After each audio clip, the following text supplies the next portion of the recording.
आज आपल्यासोबत आहेत आत्मन पोरे, player of the match Kolhapur Tuskers कडून.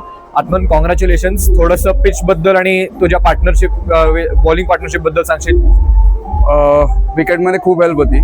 इनिशियली नवीन बॉल तर मूव्ह होतच होता आणि थोडं मॉइश्चर पण होतं, तर त्याचा खूप हेल्प झाली. आणि समोरनं एक सिनियर बॉलर टाकत होता, तर तो एक कॉन्फिडन्स बूस्टर होता माझ्यासाठी पण. आणि आम्ही दोघांनी पण आय थिंक चांगली बॉलिंग टाकली, पार्टनरशिपमध्ये बॉलिंग टाकली. ज्याच्याने पहिले तर ते खूपच बॅकफुटवर गेले, कारण की रन्स पण थांबलेले, विकेट्स पण येत होते.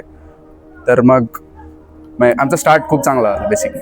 आणि अशी MPL सारखी अशी मोठ्या टुर्नामेंटमध्ये पहिलीच मॅच जिंकणं आणि ते सुद्धा 2 वेळा चॅम्पियन्स असलेले रत्नागिरी जेट्सच्या अगेन्स्ट, हे किती महत्त्वाचं असतं? 100%. पहिला मॅच तुम्ही जसं जिंकता म्हणजे तसं तुमचं एक एन्व्हायरमेंट असतं, टीममध्ये एन्व्हायरमेंट असतं, ड्रेसिंग रूमचं एन्व्हायरमेंट असतं. तर ते तुम्हाला टुर्नामेंटमध्ये ते जर चांगलं असेल, जेवढं चांगलं, तर तेवढं हेल्प होतं टुर्नामेंटमध्ये. तुमचा माइंडसेट एक पॉझिटिव्ह राहतं, तुम्ही खूप कॉन्फिडंट पण असतं तुमच्या ॲबिलिटीजबद्दल. तर आणि हारलं तर तुम्ही त्याच ॲबिलिटीज डाऊट करायला लागतात. सो एक तो रिझल्ट पण मॅटर करतो कुठे ना कुठे तुमच्या माइंडसेटवर. तर हा स्टार्ट खूप चांगला आहे. आणि टॉस किती महत्त्वाचा ठरला? कारण तुमच्या बॉलिंगच्या वेळेस बरंच क्लाउडी ॲटमॉस्फिअर होतं आणि नंतर बऱ्यापैकी ऊन आलं होतं. येस, पहिले आणि हेल्प पण होते, तुम्ही बघितलं असेल तर. आणि नंतर थोडं बेटर होत गेलं विकेट माझ्यामध्ये, जसं लाईट्स येत गेले आणि टाइम गेला तसं विकेट बेटर होत गेलं. तर डेफिनेटली टॉस खूप क्रुशियल होता आज.